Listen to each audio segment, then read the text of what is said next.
Wait, hour 12? Is that your work day? Yeah, I ate and then I hopped on here. Oh man. Okay. All right, everyone. What's going on? Thanks for joining us on an episode. I'm gonna start that over. An episode. An episode of the ReticLounge. All right. What's going on, everyone? Thanks for joining us on another episode of the ReticLounge. We are really excited to bring you this interview that we have today. We are bringing on Spencer Vance of Coiled Retics.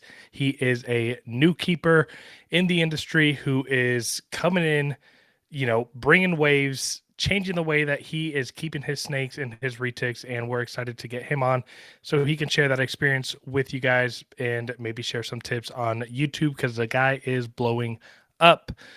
Before we bring him in, I just want to remind you guys we are very thankful for your support. Thank you so much for subscribing to our YouTube channel. Don't forget to like and comment on these episodes. And of course, if you like to listen while you clean cages, all that good stuff, we are on Apple Podcasts and Spotify. Nathan, take us away. Yeah, so make sure that we're supporting USARC. Become a member today. Donate whenever possible. I know that I try to get people to donate as much as possible by even just doing it at the shop. So encourage people in your lives to donate, even if they aren't reptile keepers. Yeah. So before we bring Spencer on, just another word from our sponsors. We're going to bring Spencer on right after this. Whether you're just getting into retics or you've been breeding for years, the first place you want to visit is Stewart Design. More and more breeders keep showing up at shows, on Morph Market, and all over socials. Sometimes it may feel impossible to get anyone's attention. Stewart Design helps small businesses like yours do big things through brand clarity, helping entrepreneurs to start and scale businesses that are easy to know and love. Their work can help any company or industry, but they've done a ton of work for ours. Stewart Design created the brand for US Arcs, Canova, Reach Out Reptiles, Coiled, and dozens of other well-known reptile breeders. Like many of us, the owner of Stewart Design, Blake, is a keeper and breeder who fell in love with retics. Although Stewart Design does a lot of corporate work, Blake has a passion for working with people in the reptile industry. So, wondering if Stewart Design is right for you? Stewart Design can help if you're just getting started or you're ready to take things to the next level. Maybe you're struggling.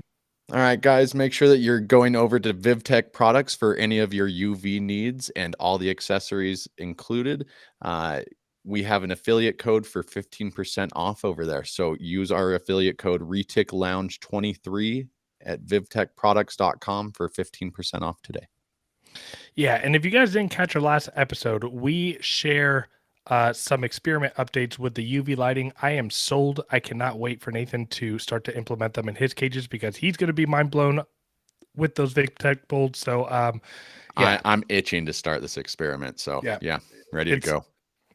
All right, let's go ahead and bring Spencer on here. Where is he? There he is. What's up, buddy? Guys? Hey. Thanks for having me on. Of course, man. You're kind of the epitome of what the Retic Lounge is all about, especially with how you've been doing things. So, for sure. Very happy to have you. It's an honor and pleasure to be on the show. Thank you. Yeah, it's long overdue. I know we've talked about having you on for a while now, and for those of you that don't know, me and Spencer have gotten close over the last year or so, have talked quite a bit. He's too cool and busy for me now, so we don't talk as much, but it's nice to be able to get you on, man. No, thanks for having me. It's been cool to see your guys' journey the last how long have you been doing the show now? 6 months? 8 months? I think we just hit 6 months last episode. Awesome. Yeah, it's been awesome to see the guests that you guys have been bringing on, and I gotta say it's the #1 Retic podcast out there in my opinion. So appreciated that. Humbling. Thank you. I think it's like us competing with one other. Yeah. But yeah, man, I appreciate that. If you don't mind, I know you told us before you want us to cut you off if you got rambling, but I want to give you the floor. Introduce yourself, talk a little bit about Coiled, your whole, journey of keeping reptiles. Give people the kind of 411 about who you are. Absolutely. My name is Spencer Vance. I'm 30 years old. I live in Payson, Utah, which is about 45 minutes south of Salt Lake City. In terms of reptiles, I've been obsessed with reptiles ever since I was, a toddler, so to speak. I think all of us who are into animals and into reptiles were inspired by the late Steve Irwin. And just growing up and watching Croc Files on Animal Planet, and his show was just super inspiring and got me super passionate about animals. And I think that was instilled in me by my mother, who had a deep passion and knowledge of animals, still does to this day. And so growing up, I kind of grew up all over. My family's originally from Wisconsin, so um, we kind of grew up outside in the woods, and but I've lived in places like Austin, Texas, Orlando, Florida, Cincinnati, Ohio, Idaho, etc. So I've kind of lived all over the states, and it's exposed me to all kinds of different animals and wildlife, which has been really, really fun. Um, in terms of just my reptile keeping and my history, when I was a teenager, for whatever reason, my parents didn't let me own a snake, even though I really wanted a snake. So I grew up big into leopard geckos. And this is probably, I'm 30 now. This is probably about 15 years ago. And uh, in terms of just husbandry and keeping leopard geckos, the standard was sand. And unfortunately, I had all my geckos died from impaction. It was like slow, painful death. So um, just kind of a rough go there in my teenage years, but still loved reptiles. And then I moved to Utah and went to Brigham Young University. I finished at Utah Valley University here in the Valley, but I got a Pueblo milk snake in my early 20s. And then when I got married, my wife made me sell it. So that So that how do was you go from convincing from Pleblan milk steak to Retic within this marriage? That's the yeah, maybe yeah. the most impressive thing. I didn't even know that. No, that's a good point. At first, yeah, she was like, "No Sorry to cut you way, off, but no way," because we were living in married housing at the time and just renting, and they didn't allow any kind of pets or anything. So I think I would have had to get rid of it anyway. fair enough. But I ended up selling it. It was pretty sad. I had that snake for a couple years and loved it. But in Did you terms name of it? Did you name it Pablo? I didn't name it Pablo. No, Pablo no. the Pueblo milk snake. But in terms of just getting into retics, this is probably what I'm 30, probably 5, 6 years ago. I came across, I was following Brian Barczyk and a lot of the main channels, Clint's Reptiles, who actually lives about 15 minutes north of me. I've taken my kids to his reptarium or reptile room, and he's just an awesome influence and awesome guy. But was following him, following Brian Barczyk and some of the other kind of main reptile YouTubers out there, and stumbled across Reach Out Reptiles. And from that point, my obsession just kind of went through the roof, and I was tempted to jump in 3, 4 years ago. But in terms of just the timing and kind of how all of that worked, I just knew when I wanted to come into this and do this, I wanted to do it right. And so I wanted to save up money, and I wanted to come in on the business side and actually build something that had legs to it, had a foundation, because I knew I didn't want to just have one snake and have a pet. I wanted to build a business around it and get multiple animals and ultimately breed. So that was kind of my strategy coming into the retic world. So I've really been planning kind of this entrance for the last 3 to 4 years. And you came in big. For those of you watching on YouTube, you can look what's behind Spencer, and he has a stack of 6 jungle Eight. cages, eight Yeah. jungle cages, and jungle Hmm. cages are not inexpensive cages. But then he has these amazing rock walls. Like it's one of the most elaborate, uh, naturalistic type of enclosures, without going bioactive that I've seen. Thank you. Thank you. No, it means a lot to me. I'm really passionate about it. Each one of these cages probably took 15 to 20 man hours of my time. Yep. I remember you And getting those cages and like every 2 weeks you send an update. Okay, done with this one. yeah, Yeah. it was, I thought I was going to get through them in probably like 3 weeks, and it was a 2.5 month project to do them properly. Right. But to Lucas's point, in terms of just outfitting these, so these are jungle cages. I got the rocks and the rock panels from Universal Rocks. They're the best in the business by far. Not cheap, but amazing product. And basically cut it all out, organized it, screwed it into the cages, and then I used foam and silicone and decorated, and did some paint correction to make it all match, in terms of the color. And then I have just a kind of a naturalistic substrate that I use too. So it looks really good, and it's everything I could have dreamed for and hoped for.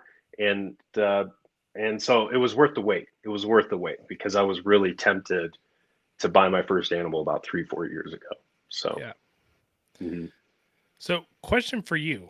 A lot of people like me and Nathan have talked about on this podcast quite a bit about, how to go about starting this business. And me and Nathan have often said, like, um, you know, get the animal first, see if you love the animal and you have a passion for that animal. And if you do, and you want to get into breeding, start building from there. But you went all out from the get-go.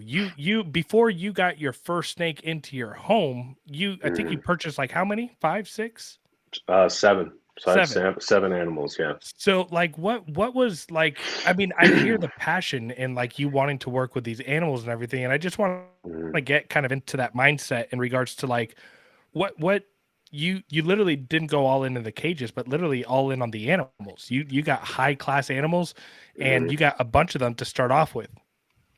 Absolutely. Yeah. And I think it just kind of goes back to the mindset that I had 3-4 years ago and the strategy that I wanted to implement coming into this hobby. Because as I mentioned before, I didn't want to just get a bunch of animals as pets for my family. I mean, that's definitely first and foremost on the list. But second to that is I wanted to build something bigger than just myself. I wanted to be able to bring family and friends and other people, for now, into my home, and show them how amazing these animals are. I did hold my first. I actually probably only held a super dwarf twice before purchasing all those animals. And it was at Clint's place. He has, I think, a purple albino and I think a wild type from Garrett. That's And two more so times more than I did. right. So I went and I just knew right away. I mean, just having a milk snake, being around people that had ball pythons and other snakes and other species. There's definitely something different about reticulated pythons. They're so interesting. They're so interactive. And they each kind of have their own personality. And I didn't want to buy a bunch of pet rocks, so to speak. My milk snake was kind of a good example of that, just not very interactive and would just kind of stay in the same back corner of the cage.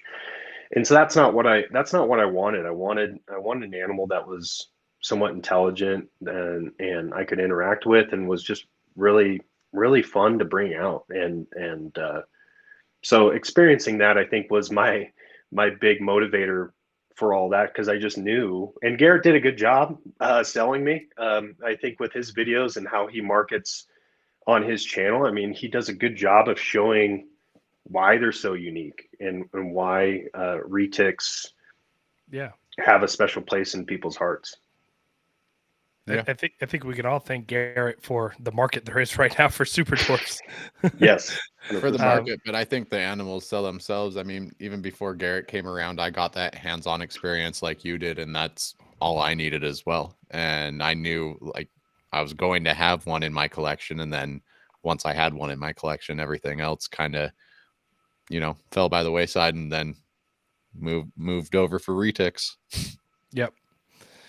Yeah. Um, yeah, I kept a bunch of different snakes growing up, and I just knew when I got back into snakes in my 20s, I was like, I want to super dwarf. I want a retic. They're definitely different, and I mean, you've been keeping retics now for 7, 8 months, 9 months. Coming Like up on a how year. coming up Yeah. on a year? They've been in your possession Hmm. for almost a year now. Hmm. So Yeah. let me ask you this: like, what have you what? So like, you got into this. Like, what's Mhm. the biggest lesson these animals have taught you, or what's that process been like? It's been a amazing learning process because as I kind of mentioned and as you all have talked about before, each animal is very, very different in um so I have some animals that are very shy. I have one animal out of the bunch that's very defensive. And then all my other animals are, I can take out and handle, but they all have their different personalities. And it's also been kind of fun having part of my collection be hatchlings or juveniles, and then I have a couple kind of sub-adult animals that are a couple years older.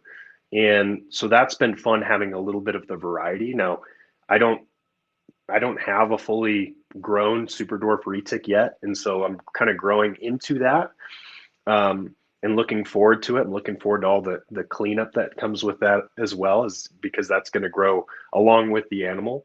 But in terms of just the learning process, just it's been amazing, right? And in terms of my confidence with the animals too, because that's the main thing is you want to hook train, you want to implement some of these different things, but you also want to be confident and comfortable with your animals. And I think in the beginning I wasn't scared at all, but I think you're a little bit more cautious and you don't really know how to read the animals as much. Like, hey, I know with certain females, I don't bug them when they're in shed because they're super cranky, and I get it. I understand it. They can't see, they're uncomfortable and they want to do their own thing. So just kind of learning the different animals, which ones I can handle during which times, and that's just going to continue to grow as they get into sexual maturity and into breeding, and there's going to be a whole nother uh, series of books or a series of pieces of knowledge that come with that just by experiencing that. So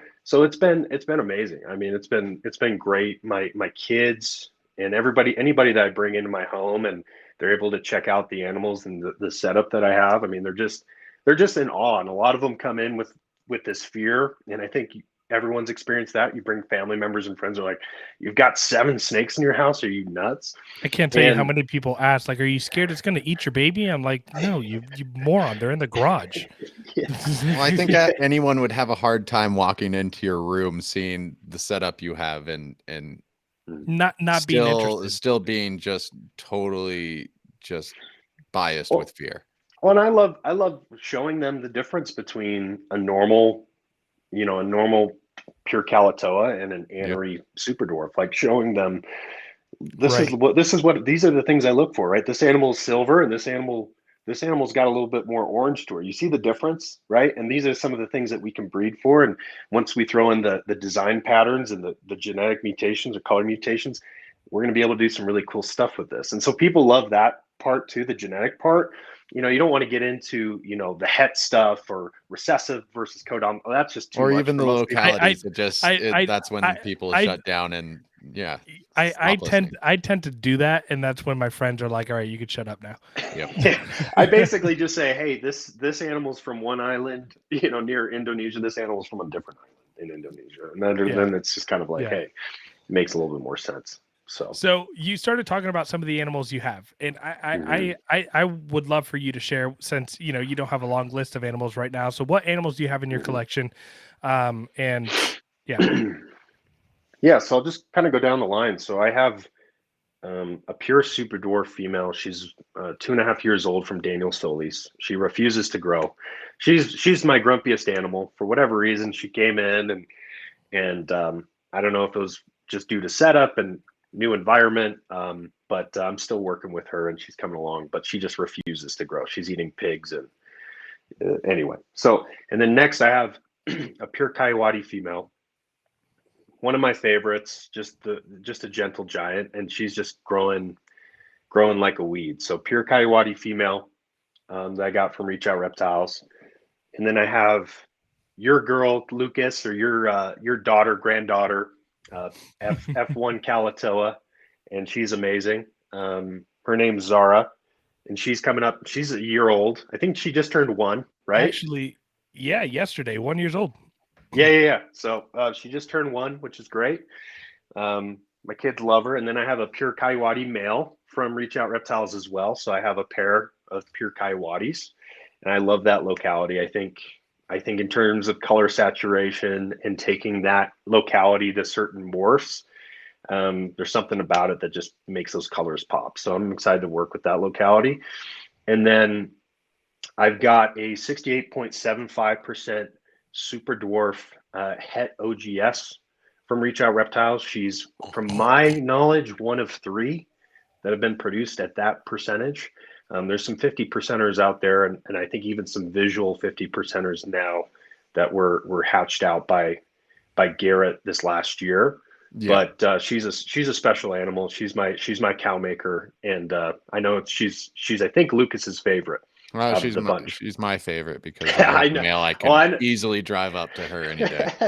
You want to make I some know. cows, you know it. I've gotten a lot of offers for phantom males. So this guy doesn't have to go far. High percentage Posset albino. We'll prove that out this year. You know. Yeah. I will. Yeah. I will definitely bother you about her for as long as we're friends. Yeah, she's gonna be bothered a lot. I feel like. You know what? Don't even buy the phantom high percentage phantom male. I'll do that, and I'll just send him to you. Okay.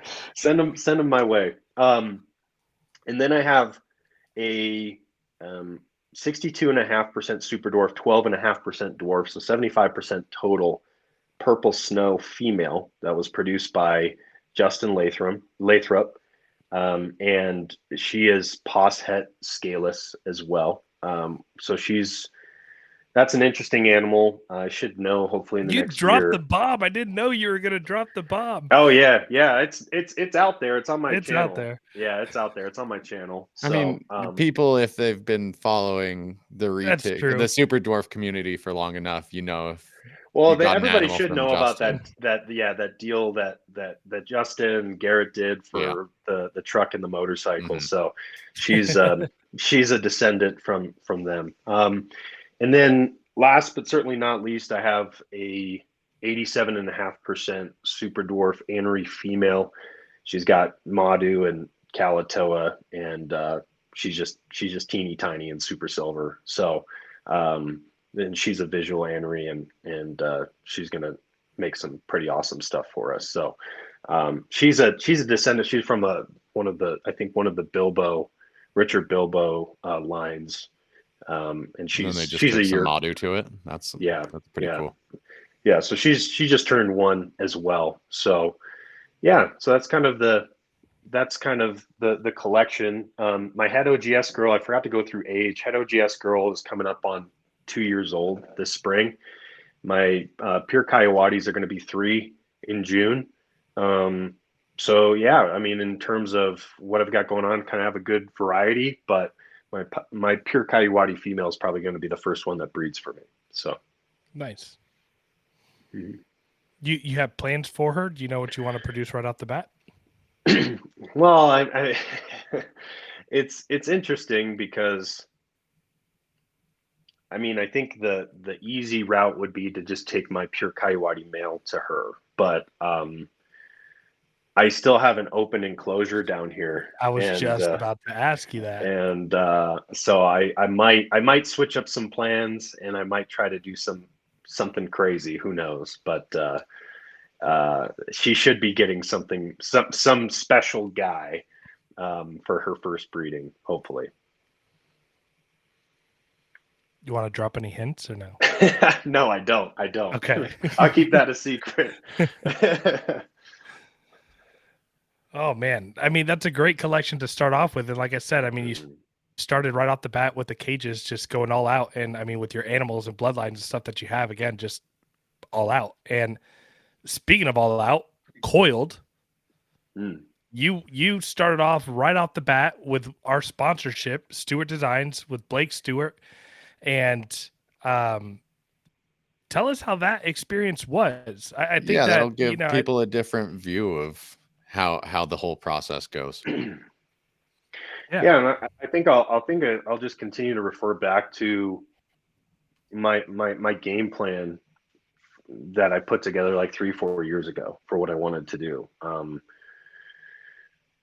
And I'm not going to probably produce for another year or two potentially. So this is like a 4 to 6 year thing, right? A 4 to 6 year game plan, and so patience is critical, and I think that's one little golden nugget that most people should take from this is, there's no need to try to rush or jump ahead as long as you're doing things right.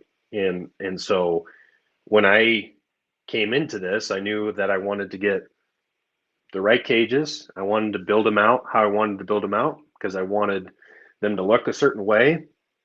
I wanted to have animals that lasted through the test of time, through the ups and downs of, the market, recession, whatever, recession proof animals. And then also I wanted to build a foundation for my brand and my name. And so I knew I wanted to work with Stewart Design from the get go. And it was an amazing experience. I mean, I'm involved in some other ventures and different things. I've tried a lot of different things in my 20s, and I have not had a branding experience or marketing experience like I have with those guys. Blake and Aaron just completely knocked it out of the park. Took my vision for my brand, my company, who I am, and just developed Coiled and just came out with it, and so it was an amazing experience. It's an investment for sure. But at the end of the day, really my goal for all of this was like, because I knew from the beginning that I wasn't going to have any babies. I wasn't going to have revenue for a while. But what my goal was is I wanted to make sure people knew who I was. I knew people probably wouldn't, some people wouldn't like me, some people would like me.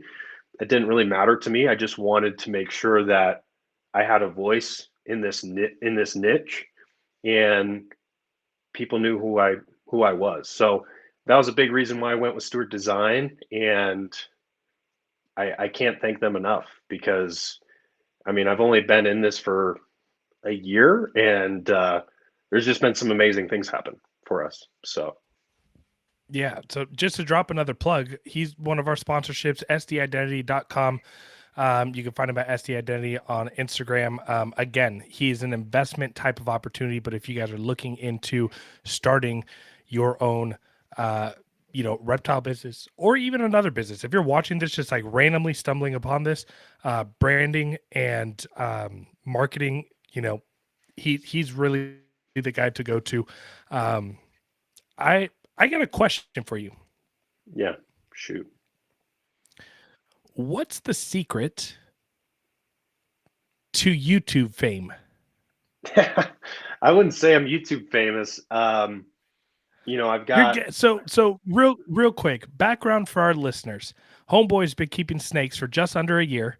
Drops his YouTube channel around the time he gets his animals, and this guy has. And I don't mean to even throw shade on anybody, but have you surpassed Reach Out Reptiles in subscribers? I think they're around 30. I'm at 37. So yeah. Mhm. So who's counting? I'm at 37,238, but Yeah. so I mean, like, help me. Like, what are you doing? Was that like luck? Was that coincidence? Was that knowing the algorithm? There's a lot of people that listen here that have YouTube channels that I think would like some feedback and guidance in that journey. Yeah. Well, thank you for all of that. Number one. Number two, I would give myself like a C for the year on YouTube. And I'll tell you why. So I've only uploaded I think 6 long form videos on my YouTube. So that's why I give myself a C Okay, because you're the I, TikTok YouTube version. correct in a way, right? Like I do everything myself, right? I don't have a video editor. I don't have somebody filming for me. It's all me, right? It's all me and my phone, and which just goes to show that you can do this yourself. number one. Number two, the reason why I've gotten to where I am today is because of YouTube Shorts. I've probably uploaded close to 200 YouTube Shorts, and what I learned is there's not really any secret. You do learn kind of what pops off a little bit more or not, but the only way you kind of get to that point is by posting a lot and by experimenting a lot. It was a stroke of luck because I'll just kind of share some numbers with you. So I've probably posted close to 200 shorts, right? I would say my average short gets like 5 to maybe 10,000 views. I have one short that has like 35 million views, which is my top short, which is crazy, right? So that's generated a lot of traffic, a lot of subscribers, and so things have kind of developed and grown that way. And so my advice to anybody is just post. I mean, in terms of content and influence, in my opinion, that's going to be the number one currency over the next 3 to 5 years for your business or for your personal life. If you're looking to become an entrepreneur or learn, wanting to start a business, is you need to post and post a lot and post consistently. And so once again, I give myself a C because there's a lot of things that I would like to change and do with that channel, that I'm hoping to do. But on the flip side, just off of my YouTube shorts and my effort there, I've seen the growth and seen kind of the trajectory that I'm on. Yeah, I mean, it's pretty incredible how fast and how big you've been able to grow it with just consistency. I literally, I remember just like seeing the YouTube channel just start to blow up, and I was like, this freaking guy, like this. Lucas is a numbers whore. It's I wild. just no, I mean, it was impressive. I'm sitting over here and I'm like, Let's just put good shit out there, and I'm happy. I was like, how this is, I mean, it was really, I mean, just crazy. I mean, 35 million on one short. That's yeah, nuts. it's 30 or 35 million. I don't that's nuts. But yeah, I mean, I think that I enjoy watching your shorts. You have a few like really entertaining shorts. I haven't tried this myself, but I genuinely love watching you toss the pigs up to your snakes and watching them catch it in midair. Can you give us behind the scenes information? How often do they miss? Yeah, so I really only have two animals that do the acrobatic stuff, and that's my head OGS female, and she's still on large rats, but she's probably about a 30% shooter, so she's usually 1 for 3, so she's pretty solid, and yeah, I see Spencer out there just like she's putting up Steph Curry numbers, 35, 33%. And then my Coyote female, I mean, she really doesn't miss. I mean, so, and I'm a little bit biased, but yeah, she gets locked in. So I want to see a behind the scenes of the head OGS missing and you having to pick up the rat while she's still keyed in on feeding. Yeah. I was just thinking that. I actually have some footage of that. It's pretty funny. I have a troublesome feeder, and even just opening the cage to try to refeed, man, it's you wild. you ever, man, I'll tell you what, you want to know what something that makes your butthole squeeze real tight is when you have a 14-foot Solaire that lunges 6 foot out of her enclosure and misses the rabbit, and the rabbit's on the floor by the cage. No, and thanks. then she's just looking at you like your dinner. I'm like, oh boy. Well, and the funny thing is that Lucas called me out. He called me an idiot or something one time because I was still feeding with those little like tweezer tong things. And the funny thing is, he was like, you need to get some man tongs kind of thing. And and the funny thing is, I still haven't gotten them. So you're insane. I haven't learned my lesson yet. This guy's feeding like a 7-foot retic with little like forceps that are like 9 inches long. I actually use my snake hook. I make sure I wash it off and stuff after, but I actually just, for the pigs, because they're so hefty, I just lay it on there and I just usually will feed her that way. That's actually not a bad idea. Usually works. So because I'll even say for those the big tongs, like I have a 30-inch one, I think, or a 36-inch one, and with the length of it and like the weight of some of the rabbits I feed, getting to the top cages, man, Oh it's yeah. it's not easy, because you got to slide the cage open. The snake wants to come out. You got to use two hands to put this thing up. Do you know who you're talking to, Lucas? Have you seen this man's gym videos? No, well, yeah, I mean I think he'll be okay. he's like 6 foot. No, no, I no. think I'm he, talking. It's not a weight thing. It's a physics thing. It's no, gravity taking this take this. But Yeah, yeah. it's Anyways, yeah, physics. you're like 6 foot 15 inches tall. Um, so speaking about weights, Yeah. um, I appreciate you posting some of your weight videos on social media, because I used to play college baseball, used to be a meathead, used to hit the gym a lot, and I've been lazy on that aspect, and it's actually been kind of inspirational and something that like just keeps me in check of like I don't want to lose sight of that. Um, what does the gym do for you? Yeah, it puts me in the mood to, handle To some feed large snakes. snakes, to feed snakes. No. Well, and yeah, I mean, I don't, I'm, call me vain or whatever. I don't want to be a fat slob on camera or, walking around. Plus, I've been overweight. I've been heavy before, and it's not a good feeling, And I'm actually a little bit heavy now, but overall, in terms of health and fitness, is just part of my routine. I get up early. I usually get up at 6 o'clock, and I'll hit the gym before work, and it's just part of my routine. I try not to make excuses, and I just try to make it happen. So I'm glad that my pain is inspirational to you, Lucas.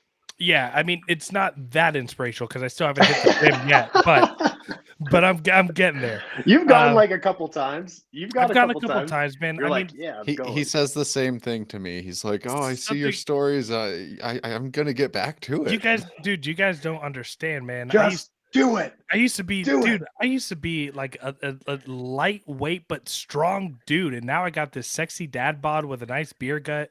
And I'm carrying my daughter on like my hip pouch here, Oh, yeah. rocking it at the zoo. It's nice. I don't know. I'm comfortable. I'm happy the way I look, but I definitely being a therapist and sitting in a chair 8 hours a day, and then I got to get up and go clean snakes. I need to start Yeah. getting more active. One thing that I used to do a lot that I want to get back doing, I used to lunge straight 400 meters or 30 minutes every single day. I did that for Oh, 65 days goodness. straight. Lunging was the best thing that I could have done with my knee surgery that I had. Um, I saw upper body strength gains when I plateaued just from lunging every day. I saw core strength. I saw leg strength. It lunging every single day.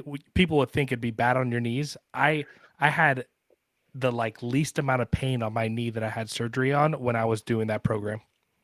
Well, it's a fact. Everyone used to say squatting and all those things are bad for your knees, but I'm the same way. I mean, I haven't had a surgery on my knees yet, but when I just stop doing legs or stop doing squats, your knees just get weak, or the muscle around your knees gets weak, so you're more likely to tweak it and do some other things. So strengthening your body's super important, right? And even talking about snakes, it's like that's why you want to take them out, have them stretch and get some exercise, or provide shelving or different things within the cage to let them crawl around and Do strengthen their some pull bodies. ups. Yeah, yeah, exactly. Yeah, that was actually a beautiful way to caveat back into snakes, because that's what this is about. Um,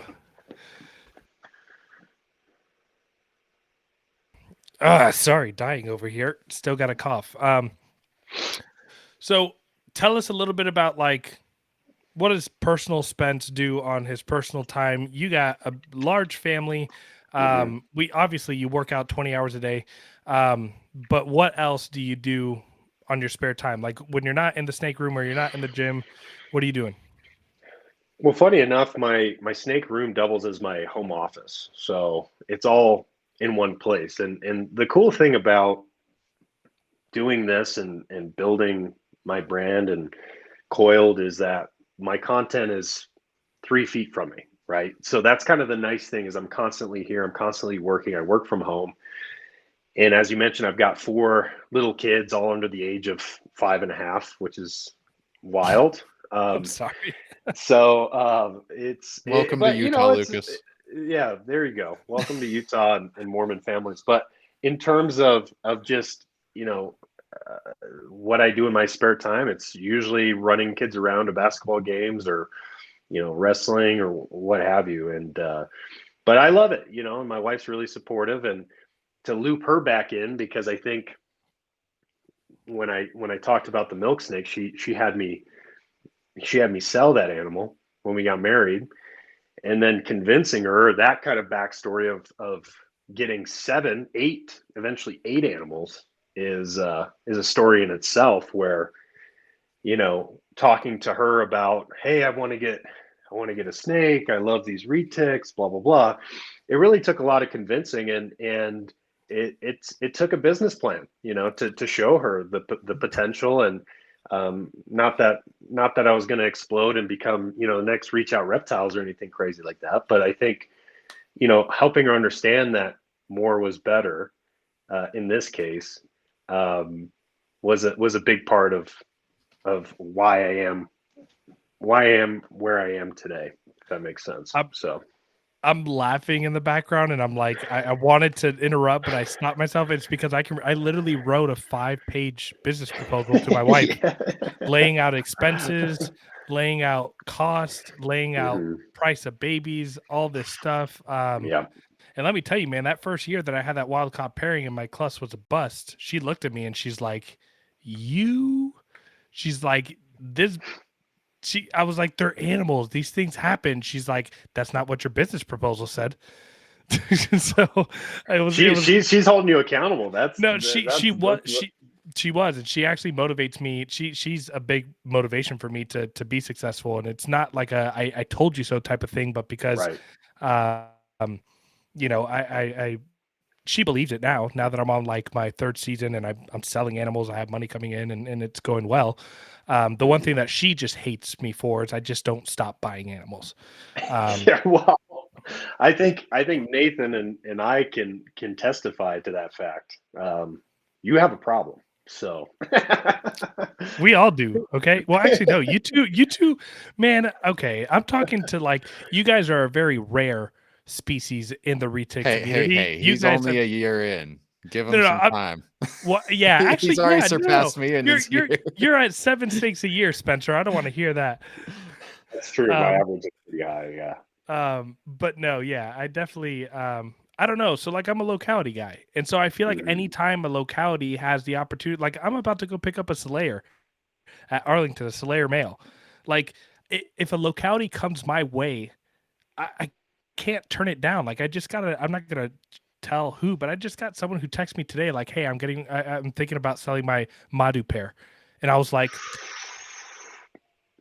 Oh yeah. I'm over here just like, how can I find the money to get this locality?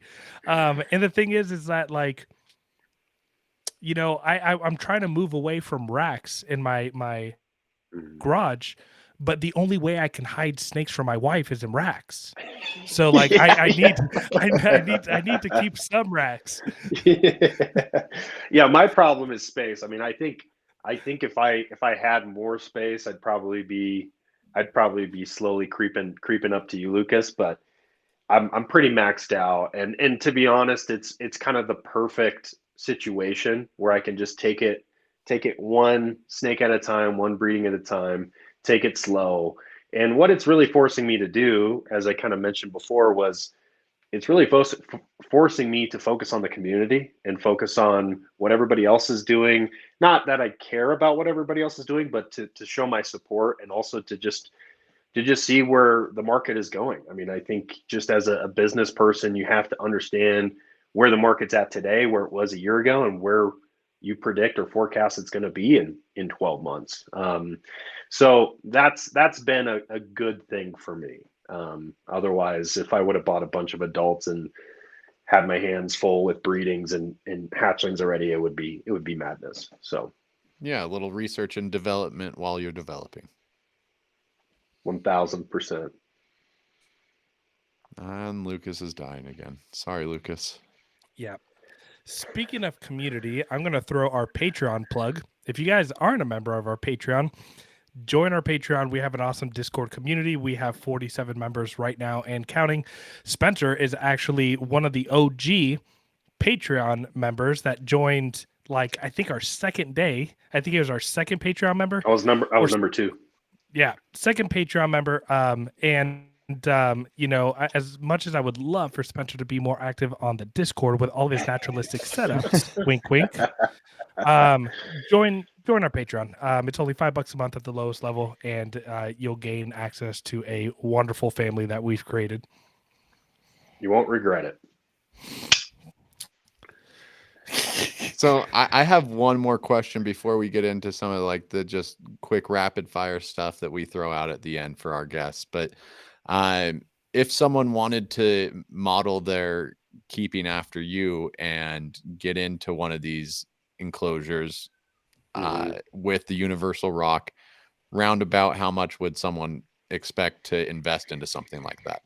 Well, first they got to sign up for my Patreon. No, I'm just kidding. Yeah. I don't have a Patreon, but Only an OnlyFans. I will say this though. I will say this, that eventually I do want to do a Patreon, and I want to do something a little bit unique that focuses on building your reptile brand and business, and really focus on just kind of that angle. So I'm excited to kind of plan that out, and hopefully I have something in the next year or so with that, which I think will be really fun. But in terms of what someone will spend, in my opinion, to do this the right way, you can't get flimsy PVC enclosures. No. You can't. No, I'm talking about going all out monster cages or full PVC, you know, something quality. Yeah. Jungle cages. Yeah, jungle cages are ABS plastic, so they're just a lot thicker. He welds them all together. Because you can't build off those PVC enclosures. They're just too thin. Mm-hmm. So if you're looking at jungle cages and you're looking at, I went above and beyond overboard. I bought a full length, like 16-foot panel from Universal Rocks, the background that you see. I bought all the little rocks and cliffs that I had attached internally. I spent a lot of money. Okay. Yeah, I've looked at some Universal Rock stuff at shows, and it's not cheap at all. Yeah, I mean, so do you mind sharing a ballpark figure? And I don't mean to like. I think it's a wonderful thing that you spend a lot of money, but a lot of people I don't think realize. No, I think this is inspiring, and a lot of people should be doing stuff like this. And yeah, I would like say if you're gonna buy a $4,000, if you're gonna buy a $4,000 or $5,000 Retic, why are you putting it in? I don't know. Exactly. I don't want to say we're already spending setup, big money, so. Yeah, well, right? I mean, I think between the jungle cages and all the material that I used, but at Universal Rocks, everything that the silicone, foam, everything else, I'm probably all in about $2,000 a cage. So I'm probably in about $16,000-$17,000 for my setups. And that's really not that crazy if you look at caging prices. Not including the cage? No, including the cages. So with the cage itself and the rock walls and everything, it's about $2,000 an enclosure. Averaged out, yeah. That's not. I mean, to be honest, that's really not bad. No, it's not. Yeah, I bought everything in bulk though, right? Like I bought 8 at a time from Mark over at Jungle. I bought the whole panel. I bought all the little, water bowls and cliffs and tree stumps and everything like that. So yeah, I mean, it was probably, I'd probably err on the side of about $2,500 a cage. Yeah. For everything. Still, so, I feel like with the animals we're all working with, I feel like that's a very reasonable price tag for something to live in for its. Yeah. Well, and it just visually, it just looks, I mean, it looks beautiful, like it looks great. And especially because I work in my snake room, I have my desk and my computer and everything in here. It's like, it's nice to look at. So it's a great backdrop for the episode. So thanks for that. I got an empty wall with a bed behind me. So you know what? Thanks for showing us up. I have cats walking in my background. So. Right. I do have one more thing that just popped in mind. I remember that we recorded an episode. It might have been our second or third episode, and I called you out. When we Yeah. when we were Yeah. talking Yeah. about enclosures and husbandry, and I Yeah. called you out in the sense of you were doing amazing things with your enclosure, and I was like, but I have one issue with what he did, which was cleaning. And Hmm. right now, your animals are still manageable size, and so Hmm. I'm wondering, what is it like to clean the rock walls? Have you had to do that yet? Do they Hmm. poop in one place? Like me as a breeder, and I have 20 plus retics, not including hatchlings. Um, I'm thinking to myself, if I had those type of setups and enclosures with that many animals, I would probably be spending at least 10 hours a week alone cleaning. Yeah. And so like, what is that process like? Is it easy to clean that stuff? Is it hard? Yeah, that's a great question. And for the record, Nathan backed me up. So thank you, Nathan, for defending me. But I think in terms of cleanup, yes. There's a couple things. Now, granted, I haven't had an enclosure that's just a bare enclosure, right? Paper, bare enclosure. What's the cleanup, right? If there's snake poo on the side of the wall and it's caked on and it's hot, like what is, you're scraping that off or doing something. So I would assume, yeah, you maybe save a little bit of time, but in my experience, at least so far, it hasn't been too bad. I don't know about you guys. A lot of my animals will go to the bathroom in the same spot, usually, or in the same area of the cage. It's just something that I've noticed most of the time, not every time, In but their most water. of the time. Yeah, In their that's water, always damn it. lovely. But in terms of them, painting the sides as Lucas portrayed in that one episode, that has happened a few times. With my setups, it's not like you can take a drill to it and just go ham. They're sturdy, but they are still somewhat delicate a little bit. But from my experience, what I use one of those hardcore scrub brushers or scrub brushers. Yeah, A scrubbers. scrub brusher. Yeah, scrub brusher, whatever you want to call them. So I'll go ham on that, and that usually does a really good job. I'll just use a solution, Dawn or something else, and be able to get that off. Um, but that would be the one downside to having a naturalistic enclosure or setup, right? In terms of everything else, though, in my opinion, there's so many more pros to it that it's not that big of a deal. But with someone like yourself, Lucas, having, I don't know, 20 plus animals in your collection, I can Just see 20, how 20 sub-adults and adults. I can see how that would change things in the future. Just kind of my plans, because some of my animals eventually will need 6 foot enclosures. What I'm planning on probably doing is still using the panels on the sides and the back, and doing maybe one shelf, but not going all out like I have on some of this. I still want everything to kind of look uniform and for them to have some texture, especially for shedding and stuff. They absolutely love the rock wall for shedding. So that's been a big benefit. Oh, And you know what? That just like clicked for me. You have very good sheds very often, and I'm sure it has to mm, do with your substrate as well. But I'm wondering if really that texture on the water bowls, the rock walls, like if it just makes it mm. that much easier for them. Yeah, I believe so. I mean, every once in a while, one of them will blow up their cage, and it'll be all over the place. And yeah, that's not fun, getting all the little pieces off the rock wall, and all the little crevices and stuff. But once again, I mean, I think the pros outweigh the cons there. An idea that I have is following kind of a similar model for a hatchling setup. So my idea for a hatchling setup is basically taking the same amount of space, right? But somehow with Mark figuring out an idea where I can have Dividers. Yep. divvied up windows, I've so talked I to him can about this. so I can still have the glass. So they're used to front facing enclosure, right? Because when you have hatchlings in tubs, they're used to the tubs, depending on how long they're in there or how much you work with them. And then they go to a front facing enclosure. Sometimes it can be, a little disruptive for them. They're not used to it. So if I had a front facing enclosure for every single one and just kept it more simplistic, though, I think that'd be really cool, and it would look really good too, because you'd still have the front facing. So that's kind of an idea I have for a potential hatchling setup down the road. Yeah, I think all of us would love that. Yeah. Yeah, he's talked to me about like removable dividers with the same like glass setup and everything. And I mean, it's a really good idea. I really like it a lot. There's some quirks that me and him have talked about working through, and I know also Focus Cube has actually, they just posted on their Facebook group. If Focus Cube just like talked about mainstreaming more readily available cages and making like walls for people who need a bunch of things with different sizes. And That's pretty cool. having uniformity to it and still Right. looking nice and modern like their enclosures do and all that good stuff, because I do believe that the larger retics, once you get to the 4 foot, the 6 foot, the 8 foot cages, I really do prefer the ABS type of caging.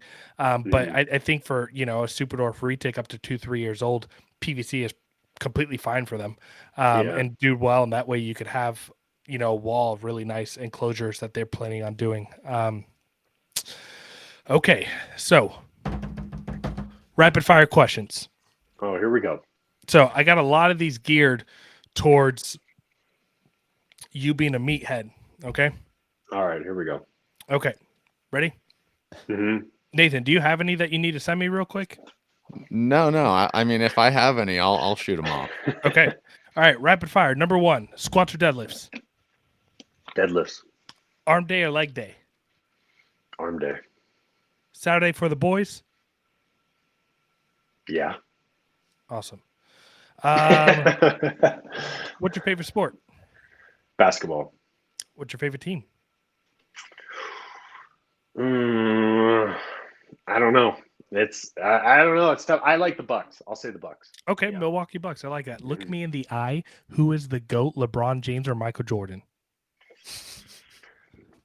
I'm torn, man. I'm torn because I went to high school in Ohio, so you know I'm a LeBron guy, but I don't know. I don't want to get political, but I still think Jordan's the GOAT. So Okay, you're wrong. Okay, so if you had 3 wishes a genie could grant you, what would they be? Whew.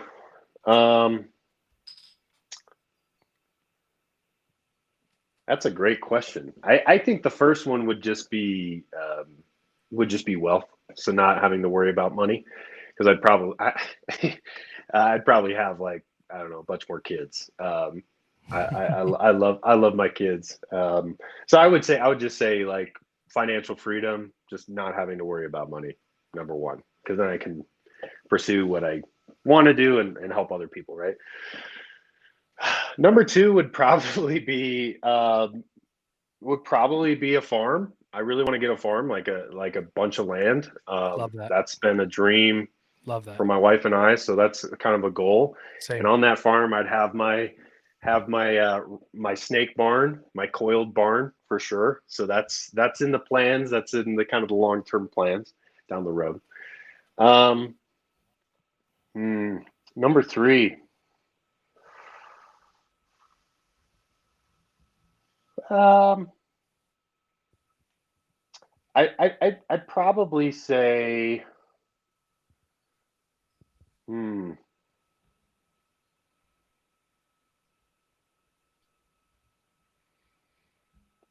that's a good one. I'm gonna give you 5 seconds, or I'm buzzering you out. That's a tough one. I would. Yeah, you can buzzer me. I can't think of another one. I'll Those say for probably all my of top us, 2. just world peace. Okay. There we go. All right. Yeah, that's a good one. Okay. So, which fictional character would you relate to most?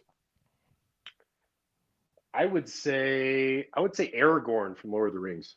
Okay. Oh, okay. Favorite comedian? Ooh.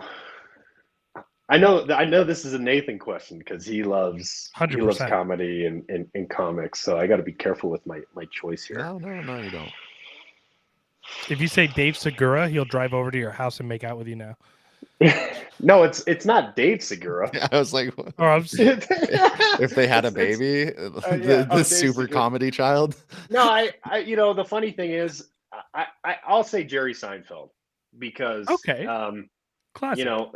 some people might not like his humor, but It's I grew dry. up, I grew up as a Seinfeld baby, so I love Seinfeld. It's I'm hard. on It's season hard. 7 right now, so I I can't I, hate you for that. yeah, yeah, yeah, yeah. I like his stand up. His stand up is, I think, underrated. It is. Yeah, for sure. Okay. Is chess a sport?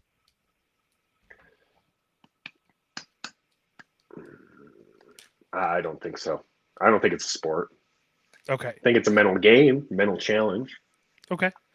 All right. Mhm. Last question, and this is more I of have an. one more too. Oh, Sorry. go for it. Go for it, Nate. All right. What's the closest you've been to dying? You just triggered me as a trauma therapist. I'm over here thinking like this could go way deep. I was like, I just got off of work not too long. This is a great question. I'm trying to. I mean, I think everybody's been in almost near death car accidents Sure. at some point. I will share an experience. When I was living in Ohio, we'd go down to Florida all the time, and long story short, I was on a jet ski. My dad and my sisters were on a jet ski in front of us, and a boat. We were in this canal, and a full tilt boat came and hit my dad and my sisters like head on. It nearly missed me, right? So I was close to it. So I didn't get hit, luckily, but I saw them go boop like 15 feet into the air. So Oh, jeez. that was wild. But everybody's okay. Everybody made it, but that was pretty freaky. So Okay. Yeah, that's a good one. mhm. If you could leave, our listeners with the biggest tip if they want to get into keeping and breeding reticulated pythons, what would that be? Have a strategy, have a game plan. If you're going to come into this and own a couple pets, beautiful. I that's amazing. If you're looking to do anything more with this, have a game plan, have a strategy. You have to be tactical. You have to be known, and you have to understand business. And so, if you don't understand those things, you're probably better off just keeping a few animals as pets. Yeah, I actually agree with a lot of that. Absolutely. Before we head out, Spencer, just want to thank you so much for coming on and finally getting to hang out with us here, lounge out with us on the VivTech Lounge. Again, guys, like, subscribe, and comment. Give Spencer some love. Spencer, go ahead and let them know where they can find you. Yeah, so YouTube and Instagram is the same. Facebook, it's Coiled Retics. So that's where you can find me. Awesome. We'll go ahead and drop all of his links down below in the description. Guys, thanks so much for tuning in. Nathan, you got anything before we head out? No, I'm excited for next week, so we'll see you next time. All right. Take it easy. Thanks, guys.